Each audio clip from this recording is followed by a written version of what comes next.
دنیا کے مال کو آپ جمع پونجی قرار دے رہے ہیں اور یہ سرمایہ قرار دے رہے ہیں۔ جمع پونجی تو آپ کی اللہ کی رضا ہے کہ آپ اللہ کو راضی کر لیں، رسول کی رضا کو لے لیں۔ رسول اللہ اور اس کے رسول اگر آپ سے راضی ہو جائے، یہ سب سے بڑا سرمایہ آپ کا، جو دنیا میں بھی آپ کے کام آئے گا اور آخرت میں بھی کام آئے گا۔ اللہم صلی علی سیدنا محمد وعلی آل سیدنا محمد بعدد کل ذرۃ مئۃ الف الف مرۃ۔ سامعین و ناظرین کرام، السلام علیکم ورحمۃ اللہ وبرکاتہ۔ آج کا میرا موضوع یہ ہے کہ منافق کا ٹھکانہ۔ دیکھیں، منافق کا ٹھکانہ جہنم، یہ تو قرآن کی واضح آیت ہے۔ ان المنافقین فی الدرک الاسفل من النار۔ اللہ تعالیٰ فرمانا ہے کہ یہ غیر مخلص جو مسلمان ہے، یہ جہنم کے سب سے نچلے درجے میں ہوگا۔ اخلاص شرط ہے دین کی۔ ان اللہ یحب الذین اتقوا والذین هم محسنون۔ اللہ تعالیٰ متقی اور مخلص لوگوں سے محبت کرتا ہے، اسے پسند ہے، اور جو نہ متقی ہے اور غیر مخلص ہے، اللہ تعالیٰ اس کو پسند نہیں کرتا، شدید ناراض ہوتا ہے، بہت ناراض ہوتا ہے، کبر مقتا۔ تو دیکھیں، منافق کا ٹھکانہ تو جہنم ہے، یہ الگ بات ہے۔ آج کے حساب سے میں بات کر رہا ہوں کہ ہمیں اس بات کی کوئی پرواہ نہیں ہے کہ ہم ایمان کے کس درجے پر ہیں، کیا ہے ہمارے دل میں، کیا کھچڑی پک رہی ہے، ہم منافق ہیں، مخلص ہیں، مومن ہیں، یا کیا ہے۔ ہمیں اس سے کوئی غرض نہیں ہے۔ آج کے مسلمان کو ہمیں ایک غرض ہے، ایک دلچسپی ہے، ایک مدعا ہے، اور وہ دنیا۔ بہن کیسی گزر رہی ہے، کیا ہے، کیسے حالات ہیں؟ میں تو بڑی پریشان، میرے شوہر نے ناک میں دم کر دیا، یا اسی طرح باتیں ہیں آپ کی۔ بس آپ دیکھیں، ایک دوسرے سے جب ملاقات کرتے ہیں تو دنیا کا حال پوچھتے ہیں، کیسی طبیعت ہے، کیا حال احوال ہے، اور سناؤ، بس یہی آپ کی باتیں ہیں۔ تو راضی بازی، خوش خرم، بس یہ آپ دیکھ لیں ہمارے عام جملے۔ دیکھیں، منافق کا ٹھکانہ جہنم ہے۔ یہ منافق کون ہے؟ یہ آج کا مسلمان ہے۔ کیوں کہ اس نے اسلام کو چھوڑ دیا ہے، دین اسلام کو چھوڑ دیا ہے۔ کیوں کہ اس نے قرآن کو چھوڑ دیا ہے۔ کیوں کہ اس کے لیے دین اسلام کی کوئی اہمیت نہیں ہے، اس کے لیے رسول صلی اللہ علیہ وسلم کے طریقے کی کوئی اہمیت نہیں ہے۔ ہمارے لیے تو دیکھیں، مخلص کے لیے، مومن کے لیے، وَلَكُمْ فِي رَسُولِ اللَّهِ أُسْوَةٌ حَسَنَةٌ لِمَنْ كَانَ يَرْجُو اللَّهَ وَالْيَوْمَ الْآخِرَ وَذَكَرَ اللَّهَ كَثِيرًا۔ تمہارے لیے اے لوگو، رسول کی زندگی میں بہت اچھا نمونہ ہے، جو اللہ سے ملاقات کی امید رکھتے ہو اور یوم آخرت میں کامیابی چاہتے ہیں، ان کے لیے رسول کی زندگی۔ ہمارے لیے رسول کی زندگی میں کچھ بھی نہیں، اے ٹو زی۔ ہم رسول کی زندگی نہ جانتے ہیں، نہ جاننا چاہتے ہیں۔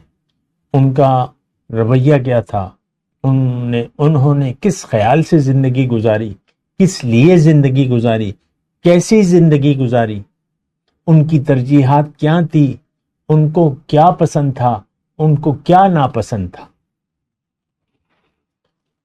ہمیں اس سے کوئی غرض نہیں ہے۔ دیکھیں، یہ بہت ایک یعنی توجہ طلب امر ہے۔ دیکھیں، ہمارے لیے دلچسپی کا باعث صرف ظاہر دنیا ہے۔ ہم دنیا کے لیے زندگی گزار رہے ہیں، آخرت پر ہمارا یقین صفر ہے۔ اخلاص کا کہیں پر بھی دیکھیں، ہم جو بھی کام کر رہے ہیں دین کا، جو بھی روایات ہیں، نماز، روزہ، حج، زکوٰۃ، یہ صرف روایات ہیں۔ معاشرہ ایک ایسے معاشرے میں، ایسے ایک گھرانے میں ہم پیدا ہو گئے کہ وہ چند رسومات کر رہا ہے، چند باتیں کر رہا ہے۔ آپ دیکھ لیں اپنے بچوں کو، صرف نماز کا کہتے ہیں، نماز کے مقصد کا نہیں بتاتے کہ نماز کا مقصد کیا ہے، کیوں پڑھنی چاہیے نماز۔ جب بچہ بالغ ہونے لگے اس کو آپ طریقے سے بٹھا کر زندگی کی حقیقت بتائیں، کیونکہ یہی ٹائم ہوتا ہے کہ آپ بچے کو آگاہ کریں۔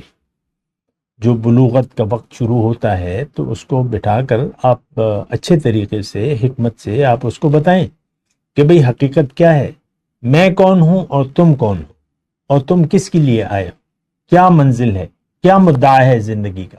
ظاہر ہے کہ اس دور کی جو تربیت ہوگی تو وہ ایک ذہن اپنا بنائے گا۔ مجھے اپنا یاد ہے جب میں بڑا ہو رہا تھا، بچہ تھا تو میرے خیال میں صرف دنیا اہم تھی، دنیا میرے لیے آئیڈیل تھی۔ اسی طرح ہر بچہ ہے، دنیا کی زندگی یہ ہوگا وہ ہوگا۔ میرے والدین میری دنیا کے لیے فکر مند تھے، اور میں خود دنیا کو آئیڈیل سمجھتا تھا، محنت کرتا تھا اور اچھے نمبر لاتا تھا محنت کر کے کلاس میں، اور کبھی میں فیل نہیں ہوا۔ کیوں؟ کہ اس کی اہمیت کو میں جانتا تھا دنیا کی۔ اب یہ میں اپنی کیفیت بتا رہا ہوں۔ اسی طرح ہم میں سے ہر شخص دنیا کا سوچ رہا ہے، اور دنیا کے لیے یہ پریشان بھی ہے، اور دنیا اس کا مدعا بھی ہے۔ آج کا جوان ہے یا آج کا بوڑھا ہے، اس کے لیے دنیا کی زندگی اس وقت کرنٹ صورت ہے، میں تو بوڑھا ہو گیا ہوں، میں تو بوڑھی ہو گئی ہوں، اب تھک گیا ہوں، اب تو کچھ نہیں کر سکتا، اب تو بس یہ بچے ہیں کما رہے ہیں بیچارے اور کریں گے، گزر جائے گی۔ پھر آپ اپنی دعائیں دیکھیں، یا اللہ مجھے کسی کا محتاج نہ کرنا، یا اللہ چلتے پھرتے میری روح لے لینا۔ یعنی آپ کا خیال موت کا بھی بس آپ کہہ رہے ہیں کہ بس مجھے کوئی تکلیف نہ ہو، بیماری نہ آئے، کوئی تکلیف نہ آئے، مجھے مشقت نہ اٹھانی پڑے، مجھے کوئی کھانا نہ کھلائے، بس چلتے پھرتے میری۔ یہ ہماری ذہنیت ہے، دنیا ہی ہماری سوچ کا اینڈ ہے۔ اللہ کی ملاقات، اللہ کی رضا، دین، مکمل دین اور حضور صلی اللہ علیہ وسلم کی پیروی، مکمل اتباع ہمارے پیش نظر نہیں۔ ہمارے پیش نظر بس دنیا ہے۔ دو چار آپ نے جائیدادیں بنا لی، پلازا لے لیا، یہ کر لیا وہ کر لیا، بس آپ مطمئن ہو کے زندگی گزارنے لگے۔ اب کوئی فکر کی بات نہیں ہے، نہیں، بڑی فکر کی بات ہے۔ آپ جو بھی جمع کر کے جا رہے ہیں، یہی مال، یہ سونا چاندی دوزخ کی آگ میں تباہ کر آپ کے چہروں کو اور آپ کی پیٹھوں کو داغا جائے گا، اور آپ سے کہا جائے گا ھذا ما کنزتم لانفسکم، یہ ہے وہ جو تم نے اپنے لیے جمع کیا۔ آپ دیکھ لیں جمع پونجی۔ اور میں سنتا ہوں بعض اوقات بڑے بوڑھوں سے، یہی میری عمر کی ٹوٹل پونجی ہے۔ یعنی جو بھی پیسے جمع ہوتے ہیں نا، وہ بعض اوقات ایک آدمی، بس یہی میری ٹوٹل عمر کی جمع پونجی۔ دنیا کے مال کو آپ جمع پونجی قرار دے رہے ہیں، اور یہ سرمایہ قرار دے رہے ہیں۔ جمع پونجی تو آپ کی اللہ کی رضا ہے کہ آپ اللہ کو راضی کر لیں، رسول کی رضا کو لے لیں۔ رسول اللہ اور اس کے رسول اگر آپ سے راضی ہو جائے، یہ سب سے بڑا سرمایہ آپ کا، جو دنیا میں بھی آپ کے کام آئے گا اور آخرت میں بھی کام آئے گا۔ بہرحال آج کی جو ہم بات کر رہے ہیں، نفاق جو ہے اللہ تعالیٰ کو بہت زیادہ ناپسند ہے۔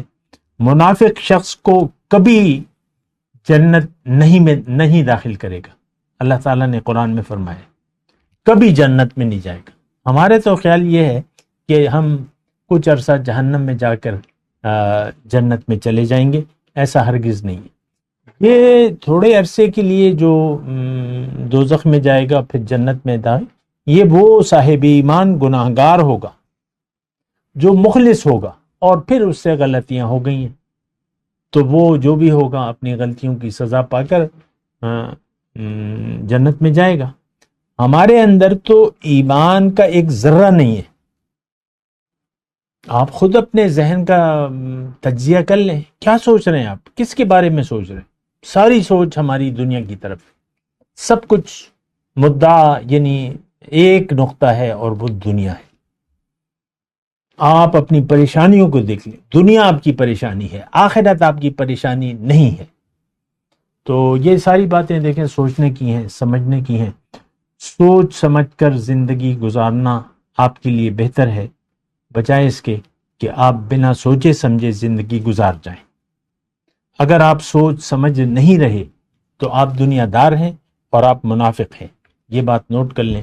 وآخر دعوانا ان الحمدللہ رب العالمین۔ مولاي صل وسلم دائما ابدا على حبيبك خير الخلق كلهم